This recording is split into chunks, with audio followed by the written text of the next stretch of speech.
Hello guys. तो आज हमारा सेकंड लेक्चर है जिसमें हम बात करेंगे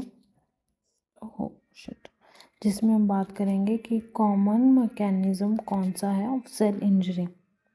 ठीक है, ये टॉपिक ना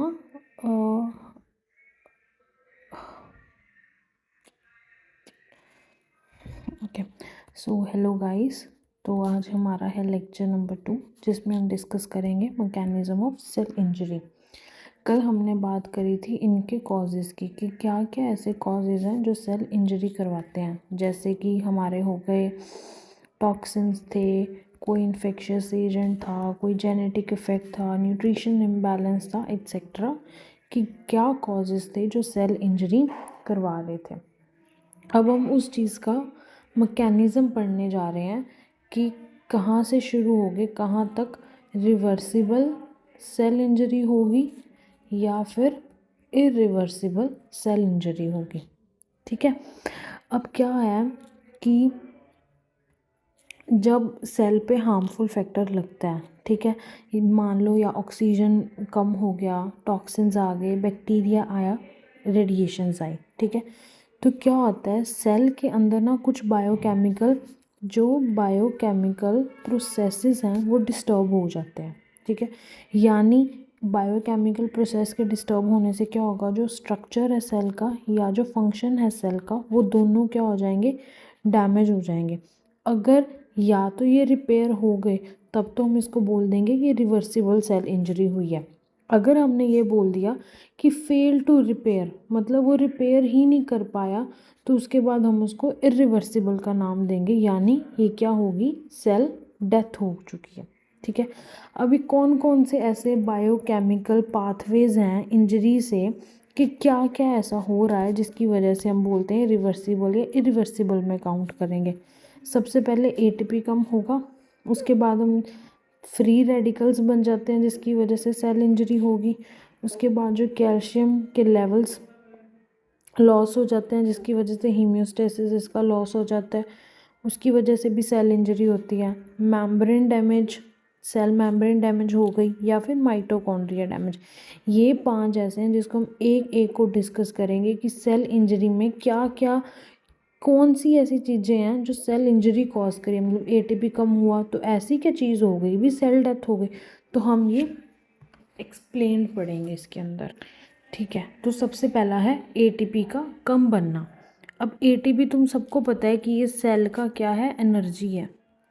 ये सेल का एनर्जी है एटीपी, ये हर एक एनर्जी रिक्वायरिंग प्रोसेस में यूज़ होता है। कोई पंप है, कोई प्रोटीन बनाना है, कुछ भी बनाना है, वहाँ पे हमारा एटीपी यूज़ होता है। और मैंने कल भी तुम्हें बताया था कि एटीपी को बनने के लिए ना, जब एटीपी फॉर्मेशन होती है तो वो 2 चीज़ों से है, या तो होगी वो माइटोकॉन्ड्रिया से या होगी वो साइटोप्लाज्म में। अगर वो माइटोकॉन्ड्रिया के अंदर हो रही है तब तो वो होगी ऑक्सीडेटिव फॉस्फोराइलेशन से। ठीक है, ये होती है ऑक्सीजन के साथ। ठीक है, ऑक्सीजन के साथ ये बनाते हैं एटीपी। लेकिन जो साइटोप्लाज्म के अंदर होती है ना, साइटोप्लाज्म वाले को हम बोलते हैं ग्लाइकोलिसिस। ग्लाइकोलिसिस ये ऑक्सीजन से नहीं बनती। ठीक है, ये जो ग्लाइकोलिसिस है वो ऑक्सीजन के बिना बनती है। ठीक है, तो इसको अब, ठीक है, तो एटीपी क्या थी, ग्लाइकोलिसिस, जो कि क्या है, विदाउट ऑक्सीजन।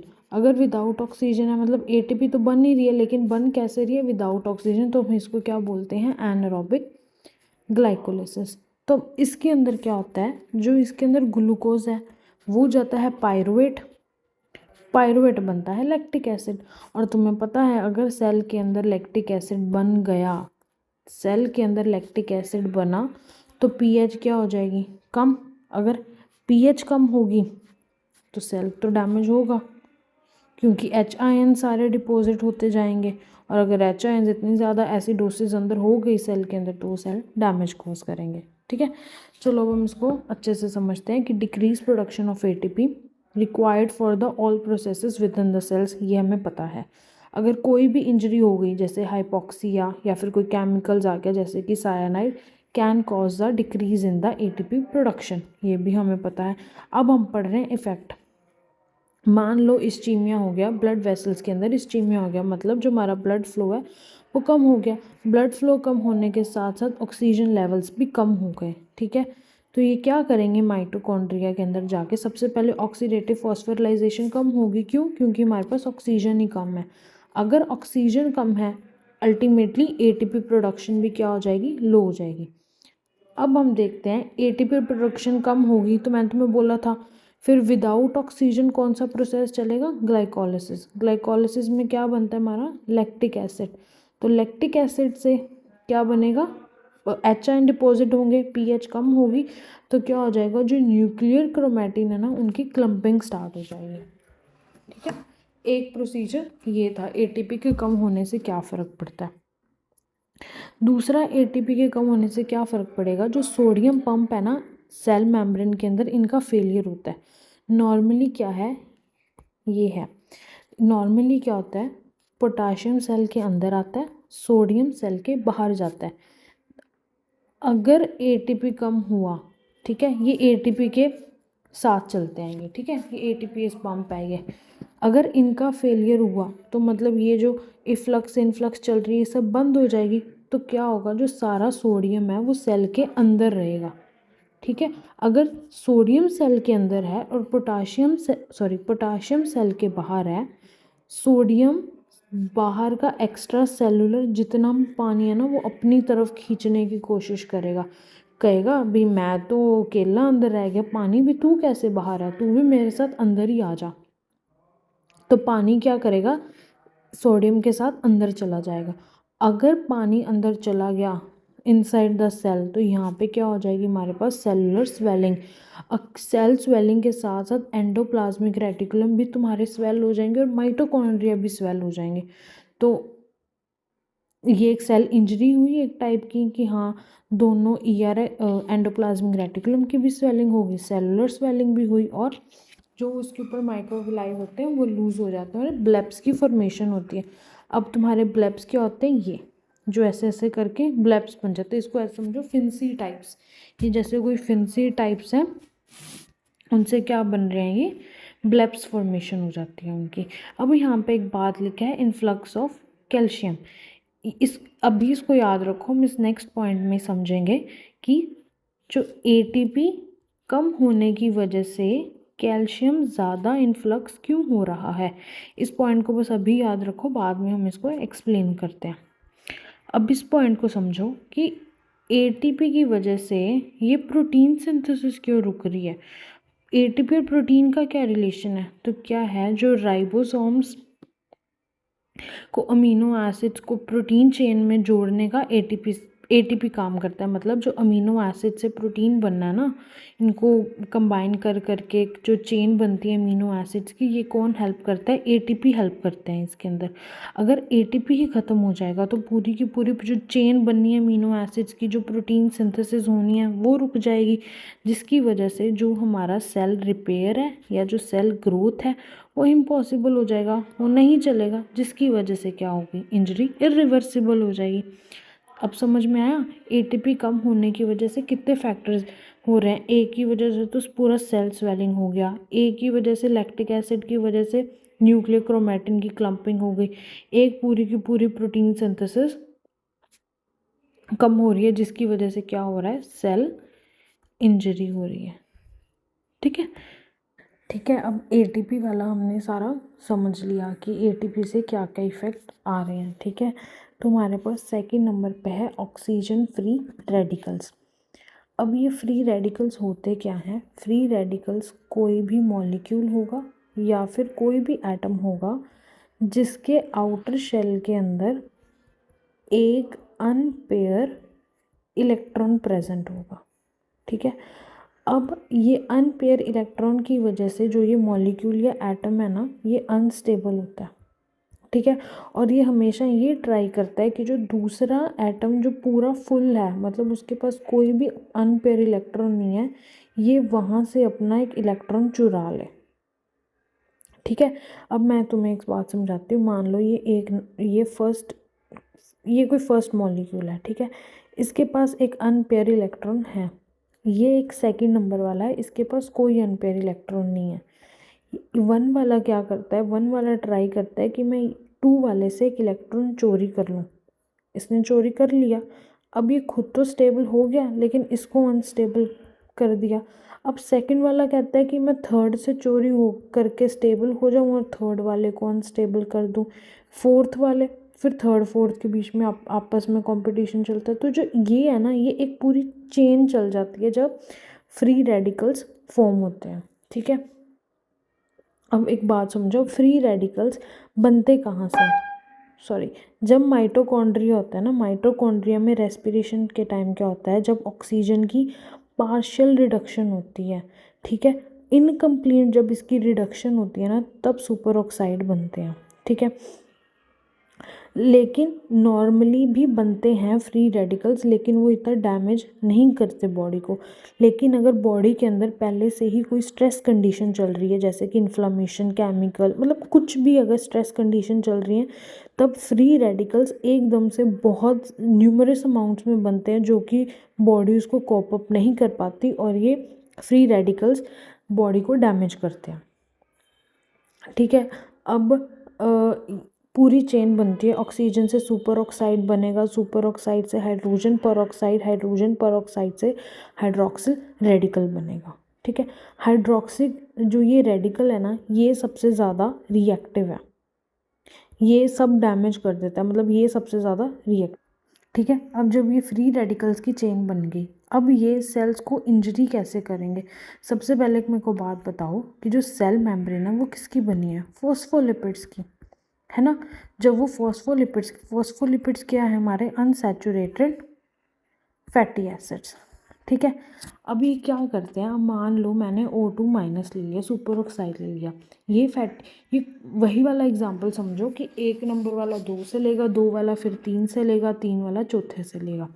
वैसा यही है, ये ट्राई करेगा कि मैं यहाँ से ना एक हाइड्रोजन चुरा लेता हूँ और लिपिड को मैं एक रेडिकल बना देता हूँ। वही बात होती है कि 1 नंबर वाला लिपिड रेडिकल बन गया, फिर ये वाला कहता है कि मैं दूसरे लिपिड से चुरा लेता हूँ एक इलेक्ट्रॉन और दूसरे वाले को रेडिकल बना लेता हूँ, फिर वो तीसरे वाले को कहता है, फिर वो चौथे वाले को कहता है। ये एक पूरी चेन रिएक्शन स्टार्ट हो जाती है। अगर तुम्हें नहीं समझ में आया तो इतना समझो कि एक ऑक्सीजन मेरे इसके पास अनपेयर इलेक्ट्रॉन था, ये तो मतलब एक सिंगल इंसान है। ठीक है, और ये जो लिपिड है ना, फर्स्ट नंबर वाला, ये कपल में था। ठीक है, इसने क्या किया, अब इसकी एक जना इधर आ गया तो अब ये सिंगल रह गया, तो अब जो लिपिड 2 पे था ना, तो ये इसको चुरा लेगा। समझ में आया? पहले ये सिंगल था, फिर इसने इधर से चुरा के ये खुद पेयर बन गया, फिर ये सिंगल हुआ, इसने यहाँ से चुरा के ये पेयर बन गया। ठीक है, तो ये ऐसे एक चेन चलती रहती है, एक दूसरे से एक एक इलेक्ट्रॉन ये लेते रहते हैं और ऐसे फ्री रेडिकल्स अनस्टेबल इलेक्ट्रॉन एक दूसरे को देते रहते हैं। जब ऐसे चेन स्टार्ट हो जाती है ना, उसके बाद क्या होती है, जो मेम्ब्रेन है वो वीक हो जाती है। क्यों? क्योंकि सेल मेम्ब्रेन में हमारे फॉस्फोलिपिड्स प्रेजेंट थे और वो तो रेडिकल बनते जा रहे हैं, और ऐसे मतलब ऐसे मेम्ब्रेन एकदम से क्या हो जाती है, वीक हो जाती है, और उसके बाद उसकी परमेबिलिटी क्या हो जाती है, इंक्रीज हो जाती है, आयंस लीक करते हैं और सेल की क्या हो जाती है, स्वेलिंग हो जाती है। ठीक है, हीरा फैटी एसिड है, उसकी ऑक्सीडेशन होगी, लिपिड जनरेशन होगी, लिपिड पर ऑक्सीडेज की, प्लाज्मा मेम्ब्रेन की डिस्ट्रप्शन है, ऑर्गेनेल्स की, ये सब वही है, तुम ये पढ़ लेना। उसके बाद है हम प्रोटीन्स की डैमेज की कैसे बात करते हैं। अब प्रोटीन्स किसके बने हुए हैं? अमीनो एसिड्स के। जब अमीनो एसिड्स ऑक्सीडाइज हो जाएंगे, ठीक है, जब ऑक्सीडाइज होते हैं तो जो प्रोटीन्स है ना, वो अपना फंक्शन लूज़ कर देते हैं। ठीक है, को अब एंजाइम है वो भी प्रोटीन्स के बने हैं, और जो उसका साइटोस्केलेटन है वो भी प्रोटीन का बना हुआ है, तो ये दोनों क्या हो जाते हैं, डैमेज हो जाते हैं, जिसकी वजह से जो सेल की शेप है वो सब ख़राब हो जाती है। फैटी एसिड्स डैमेज हुए थे तो सेल मेम्ब्रेन ख़राब हुई थी, सेल मेम्ब्रेन लीकी हुई थी, और जब प्रोटीन्स ख़राब हुए तो उसका जो सेल का शेप है वो ख़राब हो गया। और ये फ्री रेडिकल्स क्या करते हैं, ये डीएनए को भी डैमेज करते हैं। जो डीएनए के स्ट्रैंड्स होते हैं ना, वो किसके बने हैं, बेस पेयर्स के। ये बेस पेयर्स के बॉन्ड्स को जाके ब्रेक कर देते हैं, जिसकी वजह से जो उसका डीएनए स्ट्रैंड्स हैं या तो वो ब्रेक हो जाता है या फिर वहाँ पे थोड़ी बहुत म्यूटेशन आ जाती है। ठीक है, समझ में आया? ओके। अब ना बॉडी का डिफेंस सिस्टम भी काम करता है। ऐसा नहीं है कि बॉडी का कोई डिफेंस सिस्टम ही नहीं है, उसका कोई एंटीऑक्सीडेंट ही नहीं है, ये नो तोड़े। तो उसके कौन कौन से एंटीऑक्सीडेंट्स हैं? या तो है मेरे बॉडी के पास सुपर ऑक्सीडेज डिसम्यूटेस है, ठीक है, या फिर ग्लूटाथायोन पर ऑक्सीडेज है, या फिर कैटालेज है। नॉन मतलब वो भी होते हैं कि एंजाइम, ये तो सारे एंजाइमेटिक में आ जाते हैं हमारे पास। ठीक है, ये सारे क्या हैं? एंजाइमेटिक एंटीऑक्सीडेंट्स है। एक हमारे पास नॉन एंजाइमेटिक एंटीऑक्सीडेंट्स भी हमें है हमारी बॉडी में, वो विटामिन ई, सॉरी, ये तो सबको पता होगा कि विटामिन ई, विटामिन सी, ये सारे क्या हैं मेरे पास? एंटीऑक्सीडेंट हैं।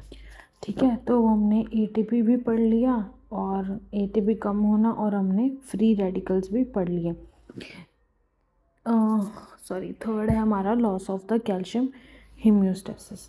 ठीक है, नॉर्मली क्या होता है, जो हमारा साइटोप्लाज्म है ना, सेल का साइटोप्लाज्म है, नॉर्मली इसके अंदर कैल्शियम बहुत ही ज़्यादा लो रहता है, मतलब 10,000 टाइम्स लेस देन आउटसाइड। मतलब यहाँ पे कैल्शियम बहुत ज़्यादा प्रेजेंट होता है, लेकिन हमारे साइटोप्लाज्म में 10,000 टाइम्स कम प्रेजेंट है। ठीक है, तो इस जो वैल्यूज़ हैं इतना डिफ़र कर रही हैं, ये कैसे मेंटेन होती हैं? ये मेंटेन होती हैं थ्रू द या तो एटीपी पंप के थ्रू, या माइटोकॉन्ड्रिया, या एंडोप्लाज्मिक रेटिकुलम। इससे हमें ये पता चलता है कि या तो एक्स्ट्रा सेलुलर स्पेस में कैल्शियम रहेगा ज़्यादा, माइटोकॉन्ड्रिया के अंदर भी काफ़ी खासा अच्छा मतलब अमाउंट ऑफ कैल्शियम प्रेजेंट होगा, और एक हमारा एंडोप्लाज्मिक रेटिकुलम के अंदर भी कैल्शियम प्रेजेंट होगा, लेकिन जो साइटोप्लाज्म है इसके अंदर कैल्शियम बहुत। ठीक है, अब क्या है, मान लो कोई कंडीशन आई मेरे पास, हाइपॉक्सिया की कंडीशन चल रही है और इतनी ज़्यादा एटीपी प्रोडक्शन नहीं है, और मैंने वहाँ पे भी तुमको बताया था, ये हम पढ़ेंगे कि जब एटीपी की प्रोडक्शन इतनी नहीं होती तब क्या स्टार्ट हो जाता है? Influx of calcium. Normally cytoplasm में कैल्शियम नहीं प्रेजेंट होता, लेकिन अगर कोई भी इंजरी हुई है बॉडी के अंदर, कोई भी कॉज हुआ है मतलब बॉडी के अंदर, या एटीपी कम हुई है, जिसकी वजह से क्या है, कैल्शियम साइटोप्लाज्म के अंदर रिलीज़ होना शुरू होता है। देखो, ये कोई इंजरियस एजेंट आया, इसने क्या किया, जो एक्स्ट्रा सेलुलर कैल्शियम है ये सारा सेल के अंदर भेजना शुरू कर दिया। माइटोकॉन्ड्रिया से भी क्या हुआ, सारा कैल्शियम निकल के साइटोप्लाज्म में आ गया। यहाँ से एंडोप्लाज्मिक रेटिकुलम से भी कैल्शियम निकल के सारा साइटोप्लाज्म में आ गया। अभी कैल्शियम क्या करता है, ये कैल्शियम जितने भी सेलुलर एंजाइम है ना, इन सबको एक्टिवेट कर देगा। अब एक्टिवेट करने के बाद देखो क्या होगा, सबसे पहले इसने मान लो एक्टिवेट किया एटीपीएस को। एटीपीएस सबसे पहले क्या करेगा, एटीपी को ख़त्म करेगा। अब एटीपी को ख़त्म करेगा मतलब एटीपी क्या नहीं होगी हमारे पास, और एटीपी नहीं बनेगी। सबसे पहले तो इसने ये कर दिया। उसके बाद है फॉस्फोलाइपेस। फॉस्फोलाइपेस से क्या होगा, अब हमारी सेल मेम्ब्रेन किसकी बनी है, फॉस्फोलिपिड्स की बनी है। अगर फॉस्फोलिपिड्स ही ख़त्म हो जाएंगे, उसकी वजह से क्या होगा, जो हमारी मेम्ब्रेन है वो सेल की डैमेज हो जाएगी। सेकंड काम क्या है, फॉस्फोलाइपेस। उसके बाद है प्रोटीएस। प्रोटीएस क्या करता है, जितने भी स्ट्रक्चरल प्रोटीन्स है ना उन सबको डैमेज करेगा, मतलब जो सेल का स्ट्रक्चर है ना उसको डैमेज करेगा। ठीक है, उसके बाद है एंडोन्यूक्लियस। एंडोन्यूक्लियस ने क्या करना है, जो भी हमारा डीएनए है ना उसको डैमेज करेगा। मतलब समझ रहे हो कि एक कैल्शियम साइटोप्लाज्म में बढ़ेगा तो सारे के सारे एंजाइम एक्टिवेट हुए, उन्होंने कुछ ना कुछ डैमेज किया। किसी ने एटीपी बंद कर दी, किसी ने सेल मेम्ब्रेन को ख़राब किया, किसी ने सेल के स्ट्रक्चर को ख़राब किया, किसी ने डीएनए को ख़राब कर दिया। ठीक है, ठीक है, तो अब है हमारे पास फोर्थ पॉइंट क्या है, सेल मेम्ब्रेन की डैमेज। अब सेल मेम्ब्रेन क्या है, ये एक सेल का आउटर कवरिंग है। ठीक है। ये सेल की आउटर कवरिंग और प्रोटेक्टिव लेयर है। इसका काम क्या होता है, ये कंट्रोल करता है भी क्या चीज़ बाहर आ सकती है, क्या चीज़ अंदर जा सकती है, जो आयन और वाटर का बैलेंस है उसको कैसे मेंटेन करना है, या जो एंजाइम या प्रोटीन्स एंड सेल्स के अंदर उनको प्रोटेक्ट करके रखता है। ये सारा किसका काम है, सेल मेम्ब्रेन का। अब हमने देखा था कि जब एटीपी कम बन रही थी तब भी सेल डैमेज हुआ था। जब कैल्शियम सबसे ज़्यादा अंदर आया था तब भी सेल डैमेज हुई थी, लीकी हो जाती है। या जब फ्री रेडिकल्स बने थे, है ना, जो फॉस्फोलाइपेज थे, उसकी वजह से भी सेल मेम्ब्रेन वो ख़राब हो रही थी, है ना। तो एक ये भी है कि सेल मेम्ब्रेन डैमेज हुई। अब सेल मेम्ब्रेन का क्या हुआ, एक हमने फ्री रेडिकल्स की बात करी थी, है ना। फ्री रेडिकल्स की लिपिड पर ऑक्सीडेशन होगी, मतलब वो अनस्टेबल जो मॉलिक्यूल्स थे वो इलेक्ट्रॉन को चुरा के लिपिड्स तोड़ते हैं, है ना, हमने बात करी थी, जिसकी वजह से क्या हो जाता था, सेल मेम्ब्रेन वीक हो रही थी।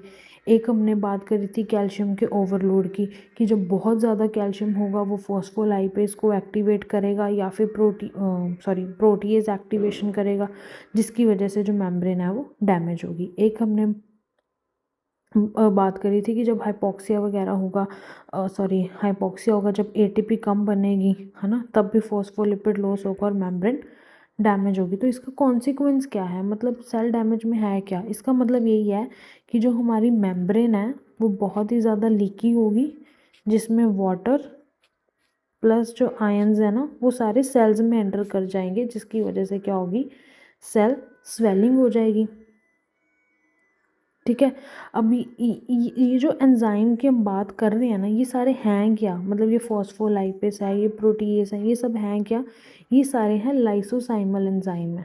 ठीक है, लाइसोसाइमल नहीं है, सॉरी, ये क्या है, लाइसोसोमल एंजाइम है। ये लाइसोसोमल एंजाइम जब, यार इस बात को समझो कि जब ये लाइपेज, फॉस्फोलाइपेज, प्रोटीएज, डीएनए, ये सारे क्या हैं, लाइसोसोमल एंजाइम है। अब जब ये लाइसोसोमल एंजाइम तुम सोचो सेल में आएंगे, ये सारा सेल को डाइजेस्ट कर जाएंगे, मतलब ये अपने सेल को खुद ही खा जाएंगे। ठीक है। हाँ, बस अब मैंने यहाँ पे बताना भूल गई कि ये क्या है, लाइसोसोमल एंजाइम है, कि ये लाइसोसोमल एंजाइम क्या कराते हैं, सेल डेथ करवाते हैं ये। तो अब हमारा लास्ट पॉइंट रह क्या है, माइटोकॉन्ड्रियल डैमेज। अब माइटोकॉन्ड्रियल क्या है, ये एक सेल का बैटरी सिस्टम है। ठीक है। अब ये बैटरी सिस्टम क्या करता है, ये करता है एटीपी की प्रोडक्शन, एटीपी बनाता है, जो कि फर्दर क्या देता है, एनर्जी देता है। ठीक है। अब माइटोकॉन्ड्रिया के अंदर क्या है, दो लेयर प्रेजेंट होती है, एक होती है आउटर जो कि ऑब्वियसली प्रोटेक्शन का काम करेगी, और एक है इनर जो क्या करता है, एटीपी बनाती है या फिर इंजन का काम करती है। ठीक है। अब जो इनर मेम्ब्रेन है ना, अब इस इनर मेम्ब्रेन में क्या है, ईटीसी चेन चलती है। ठीक है। ईटीसी चेन में क्या होता है, जो हमारा ग्लूकोज है प्लस ऑक्सीजन, ये दोनों मिलके क्या बनाते हैं, एटीपी बनाते हैं। इस मेम्ब्रेन के अंदर ना ऐसे ऐसे फोल्ड्स प्रेजेंट होते हैं, जिसको हम बोलते हैं क्रिस्टे। इस क्रिस्टे होने का मतलब क्या है कि यहाँ पे सरफेस एरिया ज़्यादा होगा, मतलब एक सोचो, एक ये है और एक ऐसे से मुड़ के है, ऑब्वियसली इसका सरफेस एरिया ज़्यादा होगा। अगर सरफेस एरिया ज़्यादा होगा मतलब एटीपी प्रोडक्शन भी ज़्यादा होगी। ठीक है। और यहाँ पे ना प्रोटोन ग्रेडियंट, है ना, मेंटेन करता है, जिस ये रहने दो कि बस इतना याद रख लेना कि जो इनर, है ना, मेम्ब्रेन है, यहाँ पे प्रोटोन ग्रेडियंट मेंटेन होता है, जिसकी वजह से एनर्जी, जो कि एनर्जी प्रोडक्शन के लिए ज़रूरी है। ठीक है। अब हम समझते हैं कि माइटोकॉन्ड्रियल डैमेज कैसे कैसे होता है। वैसे तो ये sensitive to all injurious stimuli है, चाहे वो हाइपोक्सिया और टॉक्सिन्स हो, बट हम कॉन्सिक्वेंसेस पढ़ते हैं कि इसके क्या क्या होते हैं माइटोकॉन्ड्रिया के। सबसे पहले तो एटीपी डिप्लीशन, ये हमें पता है। फॉर्मेशन ऑफ माइटोकॉन्ड्रिया डैमेज होगी तो ऑब्वियसली फ्री रेडिकल्स बनेंगे। ऊपर से ये माइटोकॉन्ड्रिया के अंदर पोर भी बन जाएंगे। ठीक है। और लीकेज ऑफ द माइटोकॉन्ड्रिया, जितना भी माइटोकॉन्ड्रिया का सामान है वो सारा कहाँ चला जाएगा, साइटोप्लाज्म के अंदर जाएगा। ये तुम्हें समझ में आ गया कि मान लो ऑक्सीजन, टॉक्सिक रेडिएशन कुछ भी हुआ, माइटोकॉन्ड्रिया के अंदर डैमेज या डिसफंक्शन होगी, एटीपी कम हुई और फ्री रेडिकल्स बनने शुरू हो गए। ठीक है, इतना समझ में आया। अब हम ये देखते हैं कि माइटोकॉन्ड्रिया के अंदर ट्रांजिशन पोर्स कैसे खुलते हैं। अब मेरी बात समझो, मैंने तुम्हें पहले बताया, ये देखो ये इनर मेम्ब्रेन के अंदर क्या है, ये क्रिस्टे हैं, है ना। ये क्रिस्टे हैं ना, जो इनर मेम्ब्रेन के अंदर क्या होता है, एक हाई कंडक्शन पोर्स बन जाते हैं इस मेम्ब्रेन के अंदर ना। सोचो ऐसे ऐसे अब पोर्स बन गए हैं, ठीक है। अब अगर इसके अंदर पोर्स बन गया है तो जो प्रोटॉन ग्रेडियंट है वो ख़त्म हो गया। अगर प्रोटॉन ग्रेडियंट ख़त्म हो गया, प्रोटॉन ग्रेडियंट किसके लिए चाहिए, एनर्जी बनाने के लिए चाहिए। एनर्जी क्या है, एटीपी। तो एटीपी ही नहीं बनेगी तो मतलब क्या हो जाएगा, एनर्जी फेल हो जाएगी। अगर एनर्जी फेल हो गई तो यहाँ से सारा कुछ लीक करके बाहर आ गया। अगर यहाँ से सब कुछ बाहर आ गया तो कहाँ चला जाएगा, आउटर वॉल में। और आउटर वॉल की क्या हो जाएगी, स्वेलिंग हो जाएगी। समझ में आया इतना, ठीक है। अब तुम्हें समझ आया। अगर किसी को नहीं समझ में आया प्रोटॉन ग्रेडियंट क्या है कैसे है, वो हम देख लेते हैं। यार देखो, ये आउटर मेम्ब्रेन है और ये एक इनर मेम्ब्रेन है, ठीक है। इनर मेम्ब्रेन में क्या चलती है, हमारी ईटीसी चेन चलती है और क्या है, प्रोटॉन ग्रेडियंट रहता है, ठीक है।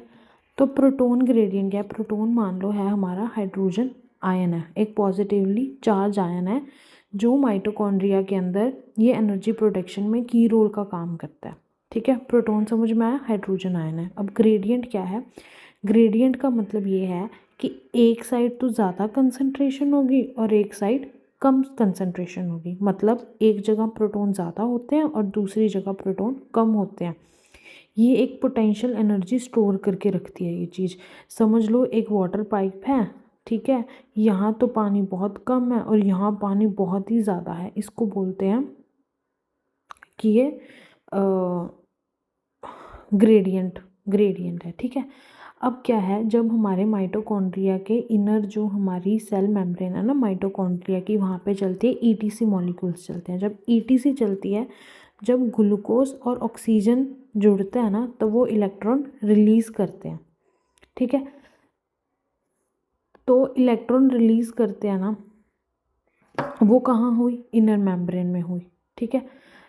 जब यहाँ पे इलेक्ट्रॉन आया ना तो बाहर से क्या आता है, बाहर से एच आयन भी इसके पास आ जाता है। मतलब अब ऑटोमेटिकली क्या हुआ, जो इन अंदर वाली मेम्ब्रेन है इसके पास तो एच आयन ज़्यादा होंगे लेकिन बाहर क्या होंगे, एच आयन्स कम होंगे। इसको बोलते हैं प्रोटीन ग्रेडियंट। इस प्रोटीन के नेचुरली मैट्रिक्स में फ़्लो करता है जिसकी वजह से एटीपी क्या है, इस फ्लो से एटीपी बनता है, ठीक है। समझ में आया कि जो प्रोटॉन्स हैं वो नेचुरली मैट्रिक्स में फ़्लो करता है जिसकी वजह से एटीपी बनता है, ठीक है। अब जब प्रोटॉन ग्रेडियंट फेल होगा ना, उसकी वजह से क्या होगा, जो यहाँ पे पोर चैनल्स बने होंगे ये फेल हो जाते हैं, ठीक है। सॉरी फेल नहीं हो जाते, सॉरी ये ओपन हो जाते हैं, ठीक है। जब हमारा प्रोटॉन ग्रेडियंट जो बना हुआ था इलेक्ट्रॉन और हाइड्रोजन के बीच में, जब ये फेल कर गया तो ये जो पोर्स है ना ये ओपन कर जाते हैं। जब ये ओपन होंगे मतलब जो इनर मेम्ब्रेन है अब ये लीकी होगी। अब यहाँ से सब कुछ क्या आएगा, बाहर आएगा। अब जब यहाँ से सब कुछ बाहर आएगा तो मतलब पोर्स ओपन हो गए हैं और हमारी सेल स्वेलिंग होगी, सारा प्रोटीन सब कुछ बाहर आ जाएगा और क्या हो जाएगा, सेल का डेथ हो जाएगी। तो शायद अब आपको सब क्लियर हो गया होगा कि कैसे 5 मैकेनिज़्म हैं, जैसे कि एटीपी, फ्री रेडिकल का बनना, कैल्शियम का ओवरलोड होना, मेम्ब्रेन कैसे डैमेज होती है, माइटोकॉन्ड्रियल डैमेज से क्या क्या फ़र्क पड़ता है, कि इन सब से ये सेल इंजरीज़ के सब बेसिस हैं कि सेल इंजरी कैसे हो रही है, ठीक है। So okay.